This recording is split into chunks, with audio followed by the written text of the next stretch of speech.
जब रन में आते हैं तो असगर को लुटा देते हैं। ये मिजाज है हुसैन के घराने का, भूखे रह के भी जमाने को खिला देते हैं।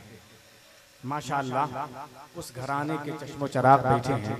मैं चाह रहा हूँ कि हजरात जरा सा आप लबों में जुम्बिश दें, ताकि अब तो आपको और बोलना चाहिए, इसलिए कि सरकार के घराने के लाल आए हैं। सुभान अल्लाह। अब ये भी गवाह हो जाएंगे कि ये दीवाने सुभान अल्लाह बोल रहे थे माशाअल्लाह, इसलिए कि वो सैयदी असगर इमाम वो है, सरकार के नूरे नजर है सैयदी असगर इमाम, गौस के लफ्ते जिगर हैं सैयदी असगर इमाम।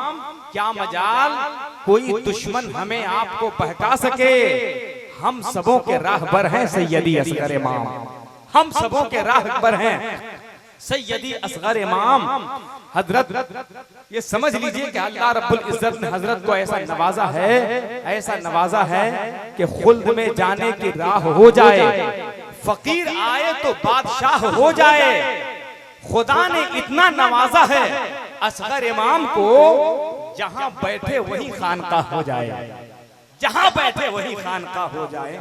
शहजादे हुजूर इमाम मिल्लत औलादे गौसे आजम, गौसे आजम का लाडला अजहरी सरकार हजरत अल्लामा मुफ्ती सैयद शाह अहमदुल कादरी साहब क़िबला मदजिल्लहुल आली का इस्तकबाल जरा जोरदार अंदाज में करें, ताकि हजरत का खिताब जमकर हो जाए, एक पैगाम हमें मिल जाए। नारे तकबीर, जरा सा और मोहब्बत से सैयदना पाक के नाम पर जरा हाथों को उठा लें। नारे तकबीर, नारे रिसालत, सैयद फैजाने सैयदना पाक हुजूर इमाम मिल्लत औलादे गौसे आजम अजहरी सरकार हजरत सैयद मौलाना अहमदुल कादरी साहब क़िबला अदब के साथ हुजूर वाला की बारगाह में गुजारिश है कि हुजूर तशरीफ लाएं।